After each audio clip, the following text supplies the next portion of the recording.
दुनिया के सबसे कामयाब एथलीट्स जब गोल्ड मेडल जीत कर आते हैं ना, तो उनमें से कई लोग अगले ही दिन डीप डिप्रेशन का शिकार क्यों हो जाते हैं? हाँ, ये मतलब उनके पास तो दुनिया का हर बड़ा टाइटल है, सब कुछ हासिल कर लिया है, फिर भी ये अचानक से खालीपन कहाँ से आ जाता है?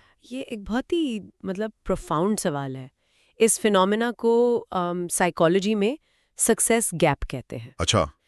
जब दिमाग किसी एक फिक्स्ड टारगेट के पीछे बरसों से भाग रहा होता है ना, हम्म। और अचानक वो टारगेट मिल जाए, हाँ, तो आगे बचा ही क्या? हाँ। दिमाग का रिवॉर्ड सिस्टम एकदम से क्रैश हो जाता है। ये सोचें तो काफी डरावना लगता है। मतलब लोग अपनी आधी जिंदगी कुछ सीखने में, किसी फील्ड में मास्टरी हासिल करने में लगा देते हैं, बिल्कुल। और जब पीक पे पहुंचते हैं तो वहां सिर्फ खालीपन मिलता है।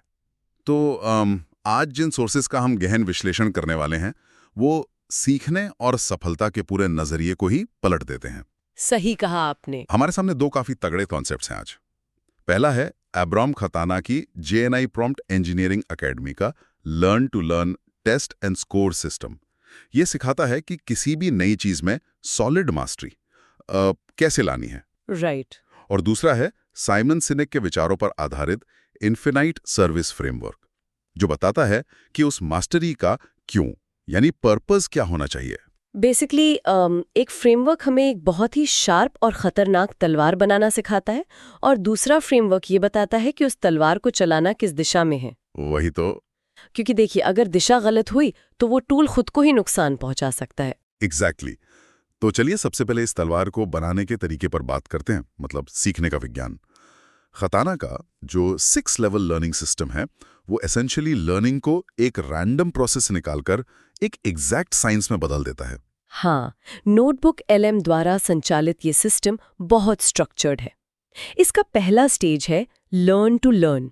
यहाँ फोकस सिर्फ इन्फॉर्मेशन को अंदर लेने पर नहीं है, बल्कि उसको स्ट्रक्चर करने पर है। राइट। इनपुट से अंडरस्टैंडिंग तक। बिल्कुल। तो लेवल 1 शुरू होता है ट्रस्टेड सोर्सेज और डेटा टेबल से, एक फाउंडेशन बनती है। लेकिन असली जादू लेवल 2 पर होता है, जहां माइंड मैप्स और एक्टिव क्वेश्चनिंग आती हैं। इसको थोड़ा और डिटेल में देखते हैं, क्योंकि लोग अक्सर सोचते हैं कि किताब पढ़ ली तो सीख लिया। वही सबसे बड़ी गलती है। न्यूरोसाइंस कहता है कि पैसिव रीडिंग से दिमाग में नए न्यूरल पाथवेज नहीं बनते। ओह वाह। हाँ, जब लेवल 2 पर माइंड मैप्स को एक्सप्लिसिटली एक्सपेंड किया जाता है ना, तो दिमाग मजबूर होता है अलग अलग कॉन्सेप्ट्स के बीच कनेक्शन ढूंढने के लिए। ये स्पेशल अरेंजमेंट दिमाग को बताता है कि कौन सी इन्फॉर्मेशन किस कॉन्सेप्ट के साथ जुड़ी हुई है। सही बात है। और फिर लेवल 3 पर इस पूरे केओटिक नेटवर्क को एक क्लियर फ्रेमवर्क में ढाला जाता है, जैसे किसी इन्फोग्राफिक या ब्लॉग सिंथेसिस में।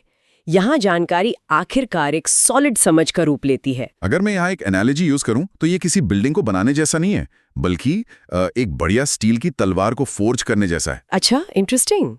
कैसे? देखिए, लेवल 1 में हमने जमीन से कच्चा लोहा निकाला ट्रस्टेड सोर्सेज से। लेवल 2 में हमने उस लोहे को आग में तपाया, उसको बार बार फोल्ड किया ताकि उसकी इम्प्योरिटीज निकल जाएं और कार्बन मिक्स हो जाए। राइट। ये माइंड मैप्स और एक्टिव लर्निंग वाला फेज है, जहां एक्चुअली स्ट्रगल होता है। और लेवल 3 में हमने उसे एक डेफिनेट आकार दे दिया, एक शेप दे दी। ये एनालॉजी बहुत सटीक है। और जैसे एक तलवार का सिर्फ शेप में आना काफी नहीं होता, उसकी धार को टेस्ट करना पड़ता है। वैसे ही लर्निंग का दूसरा स्टेज शुरू होता है, टेस्ट एंड स्कोर। जिसका मतलब है अंडरस्टैंडिंग से रिकॉल और फिर परफॉर्मेंस तक का सफर। एग्जैक्टली। और इस स्टेज 2 का लेवल 1 है फ्लैश कार्ड्स और क्विजेस। यहाँ दिमाग को फोर्स किया जाता है याद करने के लिए। फिर लेवल 2 पर हम उस थियरी को प्रैक्टिकल एप्लीकेशन में डालते हैं। हाँ, रियल वर्ल्ड सिनेरियोज में टेस्ट करते हैं। और लेवल 3 में एडवांस्ड क्विजेस होते हैं, जो खासकर वीक एरियाज को टारगेट करते हैं।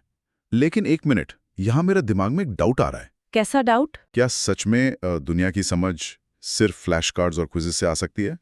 मतलब मेमोराइजेशन या रटना एक लेवल पर ठीक है, पर क्या इससे सच्ची मास्टरी आती है?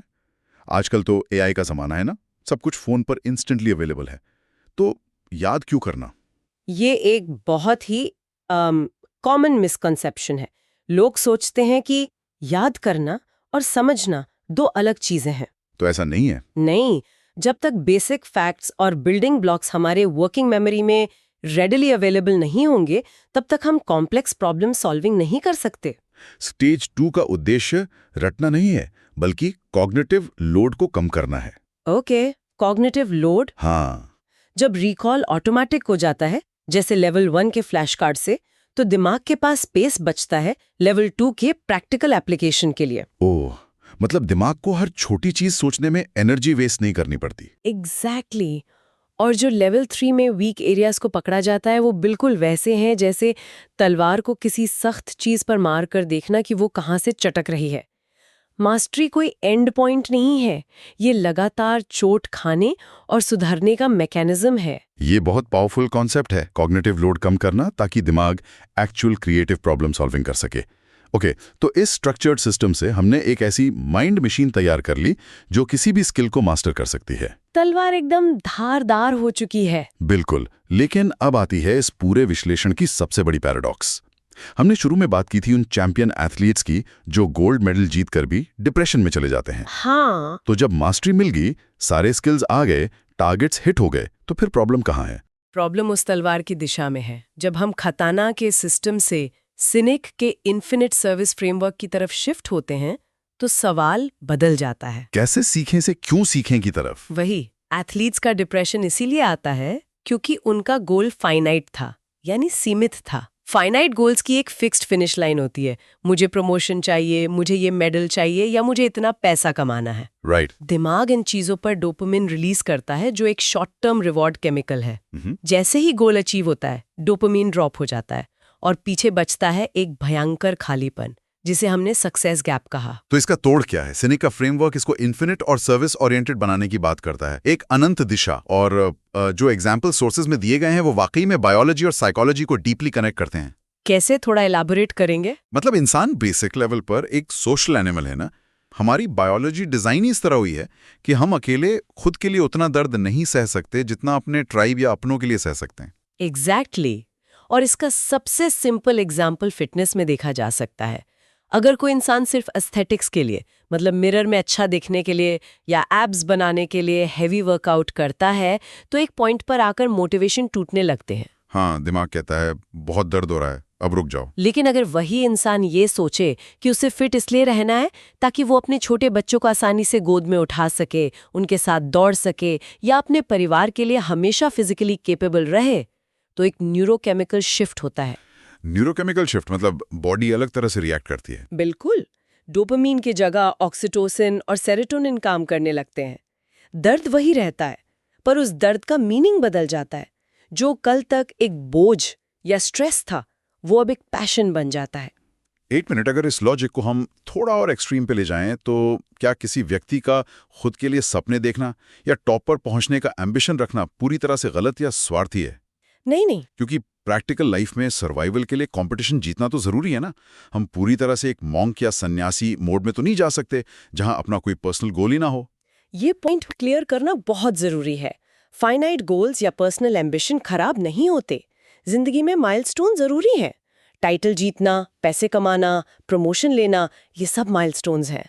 तो प्रॉब्लम कहाँ आती है? प्रॉब्लम तब होती है जब लोग इन माइलस्टोन्स को ही अल्टीमेट डेस्टिनेशन मान लेते हैं। सिनेक का फ्रेमवर्क ये नहीं कहता कि फर्स्ट मत आइए, वो ये कहता है कि हर सफलता को किसी बड़े जस्ट कॉज, यानी किसी अनंत न्यायपूर्ण उद्देश्य के साथ जुड़ा होना चाहिए। समझ गया। अगर कोई इंडस्ट्री में टॉप पोजीशन पर है, लेकिन उस पोजीशन का इस्तेमाल किसी प्रॉब्लम को सॉल्व करने या दूसरों का रास्ता आसान करने में नहीं हो रहा है, तो वो पावर बेकार है। खुद को मजबूत बनाना जरूरी है, पर इसलिए ताकि दूसरों की ढाल बना जा सके। सर्विस ओरिएंटेड बनना पड़ता है। ये तो बिल्कुल गेम चेंजर पर्सपेक्टिव है। मास्टरी हासिल करनी है ताकि सर्विस की जा सके।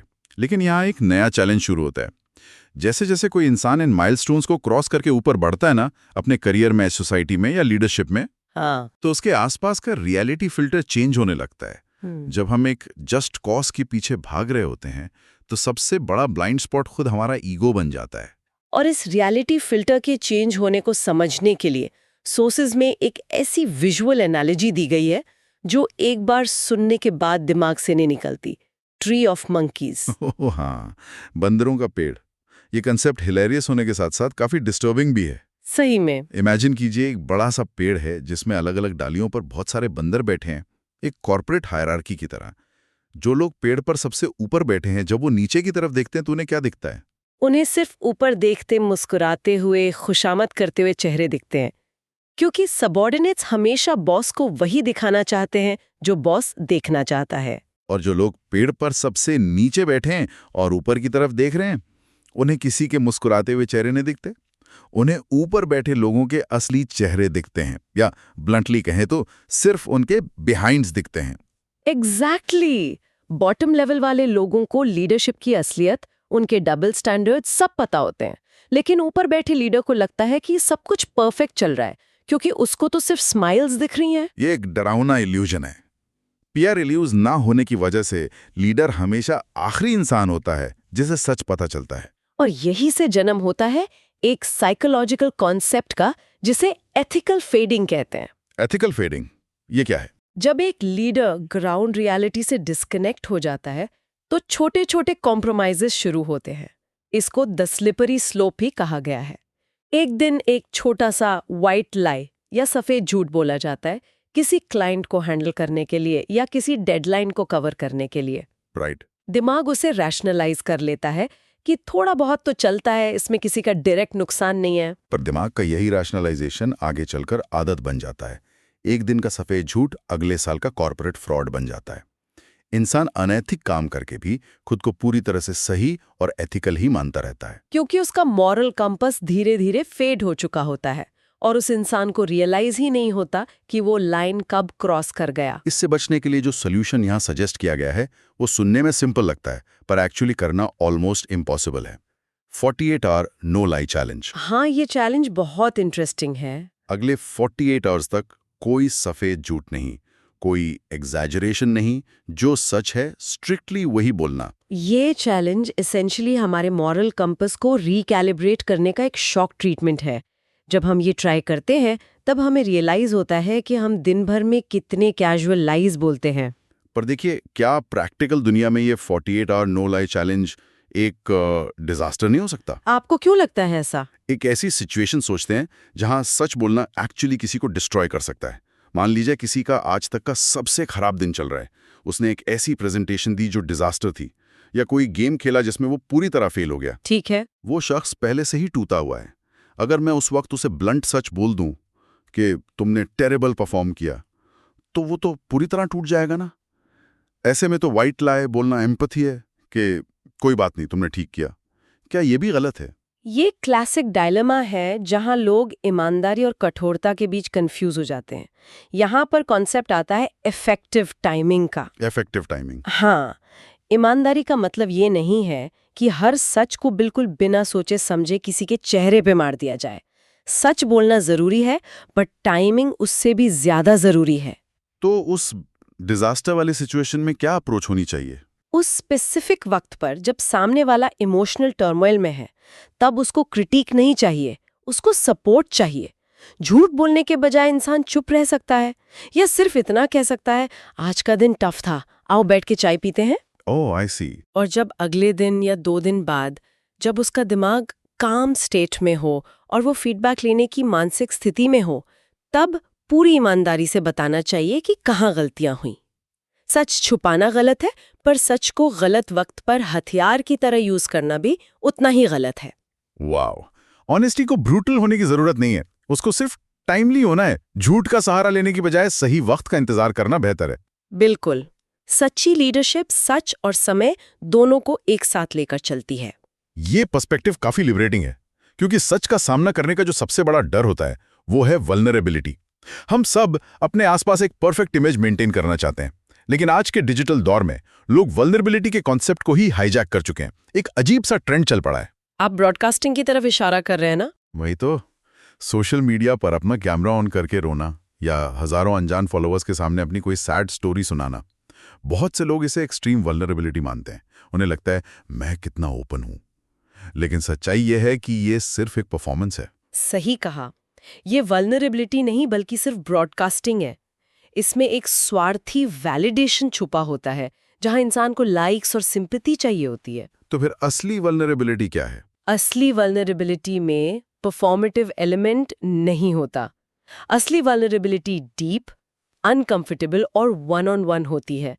अगर किसी से गलती हुई है या किसी के साथ अनफेयर बिहेव किया है, जिससे पीछा छुड़ाया गया हो, तो एक अनजान क्राउड के सामने रोने के बजाय उस स्पेसिफिक इंसान के सामने आकर बैठना और आंखों में आंखें डालकर कहना, मुझसे गलती हुई, वो है असली वल्नरेबिलिटी। बिना गोस किए सीधे कॉन्फ्रंटेशन करना। हाँ, एग्जैक्टली। ये तो सच में हिम्मत का काम है। और इसी से जुड़ा एक और एंगल है जो सर्विस फर्स्ट मॉडल से निकल कर आता है। जब हमारी टीम में या आसपास कोई फेल होता है तो हमारा डिफॉल्ट रिएक्शन होता है जजमेंट पास करना।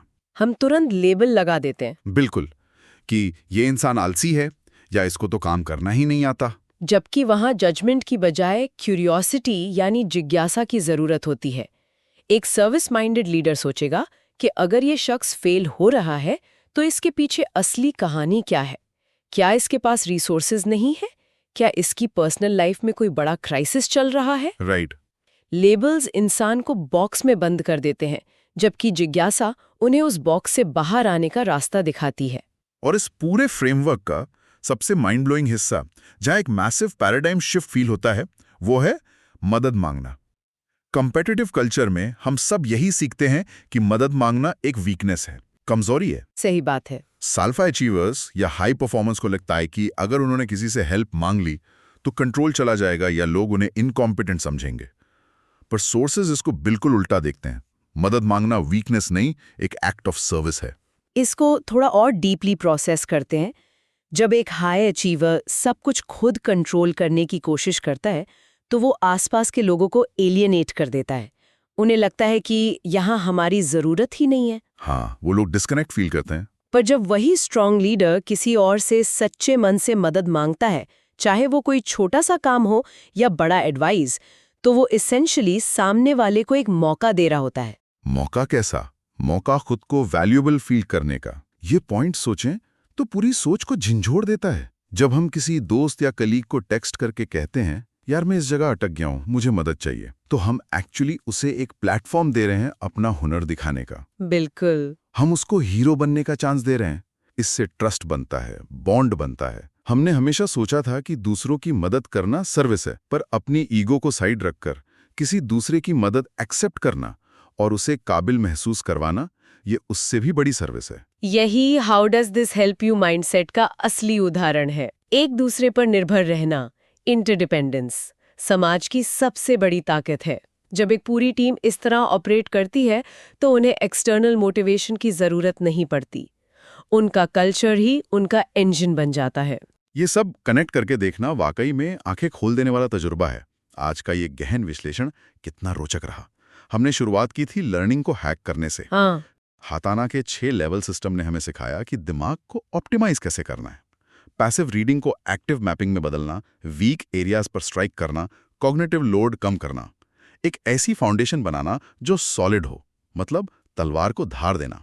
और फिर साइमन सिनिक के फ्रेमवर्क ने उस धारदार टूल को एक कॉन्टेक्स्ट दिया कि सीखने के बाद हासिल की गई हर सफलता अगर किसी स्वार्थ या फाइनाइट गोल के लिए है तो वो खोखली है। एंड में सिर्फ सक्सेस गैप और खालीपन मिलेगा। राइट। असली जीत उन व्हाइट लाइज को छोड़ने में, पेड़ की निचली डालियों पर बैठे लोगों की सच्चाई समझने में और बिना जज किए क्यूरियोसिटी के साथ आगे बढ़ने में है। सबसे बढ़कर उस दिखावे वाली ब्रॉडकास्टिंग से निकलकर सच्ची वल्नरेबिलिटी दिखाने और ईगो को हटाकर लोगों को अपने साथ जोड़ते हुए मदद मांगने में है। अकेले भागने वाले जल्दी थक जाते हैं, पर जो ट्राइब के लिए भागते हैं वो लंबा रास्ता तय करते हैं। इस पूरे विश्लेषण को समेटे हुए एक आखिरी विचार, एक हाइपोथेटिकल स्थिति पर गौर करना जरूरी है।